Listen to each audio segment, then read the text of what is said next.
Good morning children. In previous class we have started parts of speech and in that we have discussed about noun and also the types of nouns.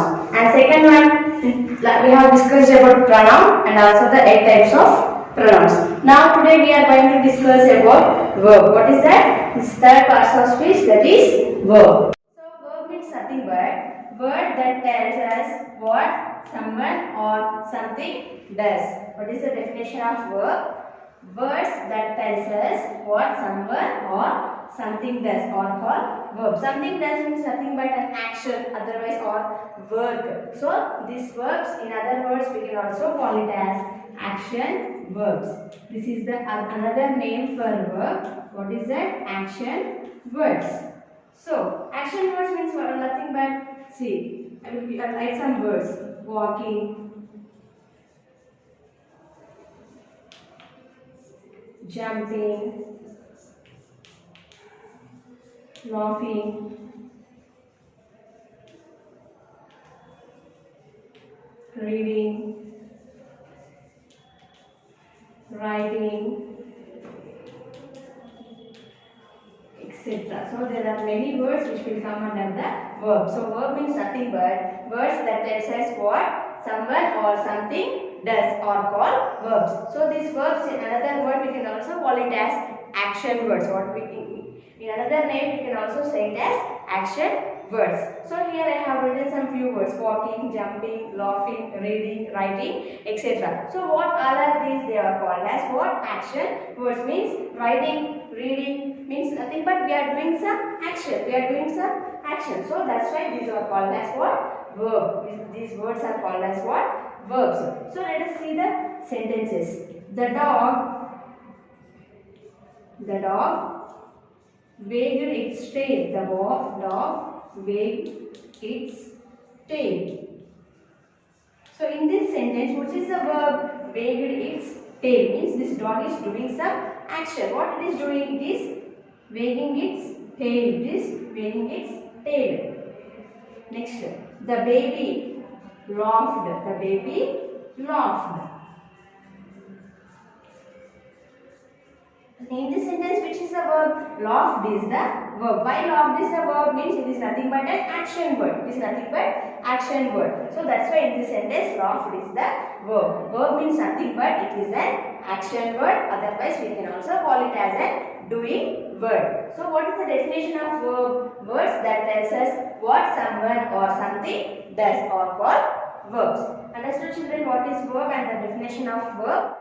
Till now we have discussed about the definition of verb and also the examples of verbs. So here I have written some few words which will come. They are also the verbs like is, have, was, are. So these are the some words which will come under the verbs only. So what is the use of that verbs? Let us see. Some verbs such as is, have, was and are tells us what something or someone want. Means these four verbs are going to tell us what something or someone has. So they do not express any action. They do not express any action. So let us see the examples.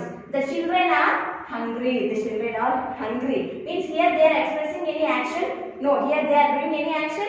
No. So this is here are is the verb. See here I wrote is, have, was and are. They are also the verbs. But what they will tell us? They tell us about what something or someone has, but they do not express any action. So here I have written some sentences. What is the first sentence I have written? The children are hungry. In this sentence, are is the verb. And in second example, Maya has a good voice. Maya has a good voice. And here, has is the verb. Has is the verb. So understood children about the definition of verb, and verb means nothing but action words or doing words. And in this second definition, is, have, was and are, has tells us about what something or someone has, but they do not express any action in it. Next one more point is that sometimes we use more than one word as a verb. Sometimes whenever we are writing a sentence, in that sentence we can also use more than one word. So up to till now what I have said is, was, were, has, have,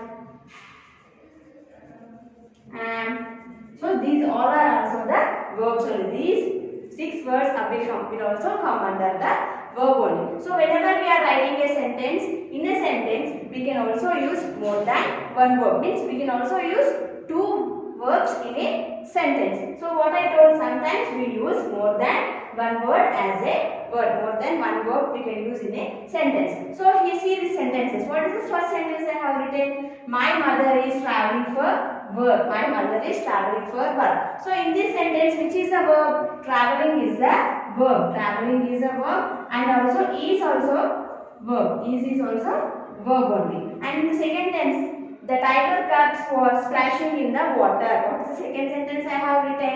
The tiger cubs was splashing in the water.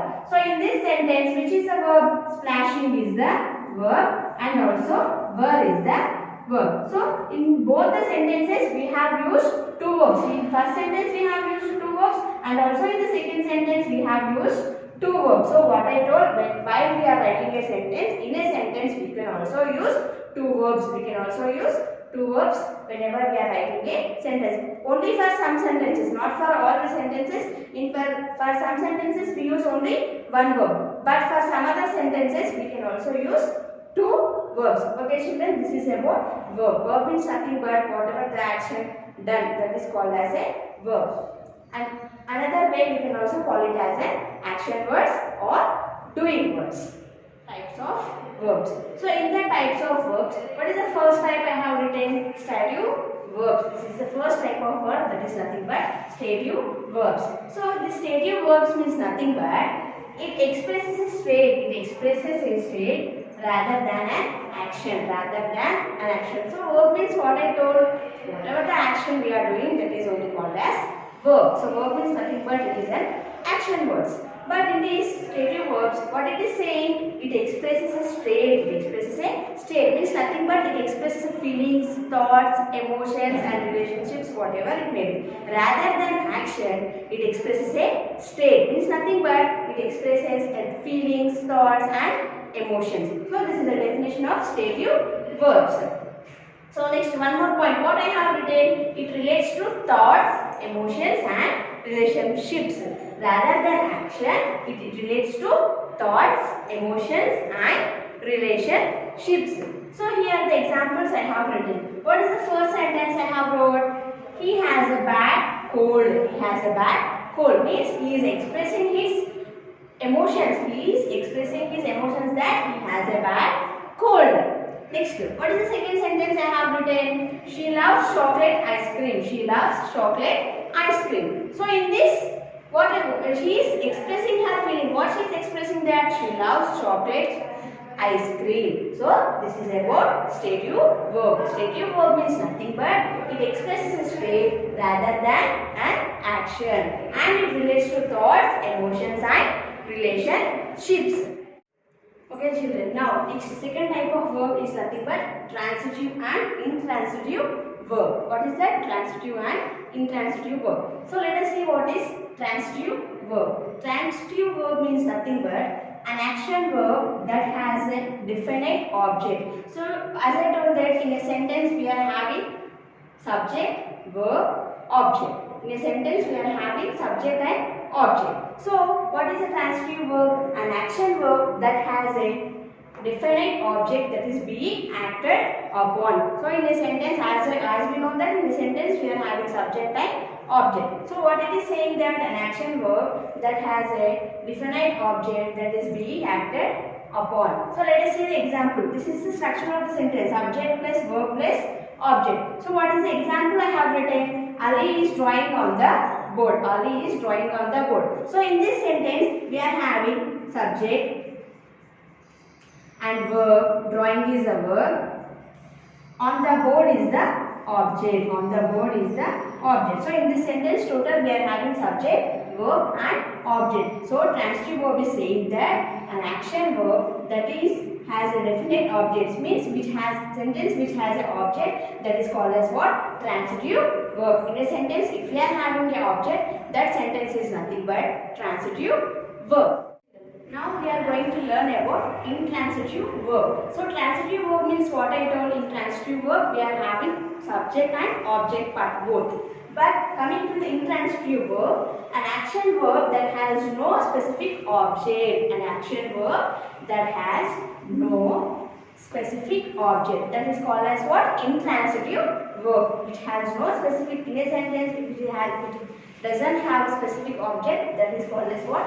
Intransitive verb. So, what is that? Subject plus verb. Subject plus verb. So, let us see the example. Ali is drawing. Ali is drawing. So, in this sentence, Ali is the subject. Ali is the subject. And drawing is the verb. We are having any remaining part? No. Here, object part is not there. Only we are having subject and verb. Subject and verb. So, this is about intransitive verb. Intransitive verb means nothing but an action verb that has no specific object. It has no specific object. That is called as what? Intransitive verb. In previous class, we have started about types of verbs. So, in that we have discussed stative verbs, first one, and second one is about transitive and intransitive verbs. Now, today in this class, we are going to learn about modal verbs. What is the third type of verb? That is called as modal verbs. So, modal verbs means nothing but it combines with other words to express necessity, possibility, intention or ability. What it will do? It will combine with other words to express possibility, necessity, ability or intention. So here I have written some words. What is that? Must, shall, will, should, can, could, would, may, might. So these are the words which will come under the modal verbs. So what they will do? These words they will combine with other words to express necessity, possibility, intention or ability. So let us see the examples. What is the first example I have written? You must behave properly. You must behave properly. In this sentence, must has combined with other words. Means they are expressing their ability, intention or possibility, whatever it may be. So in this sentence, must is the what? Modal verb. It combines with other words. Must is the modal verb. Coming to the second sentence. What is the second sentence? He might reconsider his decision. He might reconsider his decision. So in this sentence also, might is the modal verb. Might is the modal verb. Understood, children, what is modal verb? Modal verb means nothing but it combines with other words to express necessity, possibility, intention or ability. So these are the some words which will come under the modal verb. Okay children, now next, fourth type of verb is nothing but linking verb. What is the fourth type of verb? It is the linking verb. So what is linking verb? Linking verb is nothing but it links the subject to a noun or adjective. It links the subject to a noun or adjective. So what it will do? This helps to provide additional information about the subject. This linking verb, what it will do? It will provide additional information about the subject. So let us see the example. In the first sentence, what I have written? She became a nurse. She became a nurse. So in this sentence, this became is giving a more information about the subject. It is telling us a more information about the subject. Means what it is telling that she became a nurse. She became a nurse. So in this sentence, became is the linking verb. Became is the linking verb. Why it is a linking verb? It is giving additional information about the subject. Now see the second sentence. What is the second sentence I have written? Jenny and Amber are sisters. Jenny and Amber are sisters. So in this sentence, which is the linking verb? Are is the linking verb. Are is the linking verb. Why it is a linking verb? Why? Because it is giving additional information. It is giving a more information about the subject. It is giving a more information about the subject. So in this sentence, are is the linking verb. So linking verb means nothing but it links the subject to a noun or adjective and it helps to provide additional information about the subject. So these are the two examples of the linking verb. Now fifth type of verb is nothing but regular and irregular verbs. So what is the regular verbs? Regular verb means nothing but verbs that form their past participle with D or ED. For the verbs at last we have to add D or ED in simple past and past participle. So what they will do? They do not undergo substantial changes when changing forms between tenses. tenses. So this is the base form, this is simple past, and this is the past participle. In the base form, what we have wrote? Ask. In simple past, asked, and in past participle also asked only. So these are the regular verbs. And what is the second example I have written? Believe. In base form, believed. In simple past, believed, and in past participle also believed. And third one, base form is discussed, and simple past is discussed, and past participle is discussed. So what is regular verbs? Regular verbs means nothing but verbs that form their past participle. In past participle, whatever the verb we are writing, we have to add with d or ed. We have to write with d or ed whenever we are writing in past participle. So they do not undergo substantial changes when changing forms between tenses. Whatever the verb we are writing in the past participle, we have to write with d or ed. But we should not write any other word. Like there are some examples like come, came, come, coming, go, went, gone. But in the regular verbs, what we will write? Asked. In the past participle, we have to write only with d or ed. We should not write any other word. So this is about regular verbs. Okay, children. Next, coming to the irregular verbs. Irregular verbs is nothing but these verbs do not follow this pattern. In regular forms, what I told, in the simple past and in the past participle, words will come in the same manner. With the d or ed, we have to write. But in the irregular verbs, what it will do? These verbs do not follow any pattern. They do not follow any pattern. In simple past, we will write different, and in the past participle, we will write the different word. Verbs take different forms in the simple past. As I told that, in the simple past, in the past participle, we will write different verbs in the irregular verbs. So let us see the example. In base form, what I have written? Eat. In simple past, what I wrote? Ate. And in the past participle, what I wrote? Eaten. So they do not follow any pattern. They take different forms in the simple past. But in the regular verbs, we will write only with d or ed. But in the irregular verbs, we will not write like that. It will take different forms in the simple past. So, what is the definition of irregular verbs? These verbs do not follow this pattern. These verbs take different forms in the simple past. What is the first word I have written in the base form? Eat. In the simple past, what I wrote? Ate. And in the past participle, whatever I wrote? Eaten. Coming to the next word. In the base form, I wrote write, and simple past wrote, and in past participle written. In three forms, we are writing the different words: write, wrote, written. Eat, ate, eaten. It's coming to the third one. In the base form, what I wrote? Become. In simple past, what I wrote? Became. And in the past participle, what I wrote? Become. So they will take different words in these three tenses. So this is about regular and irregular verbs. Based on this, I am going to give you the worksheet. Everyone should solve the worksheet, children. Okay.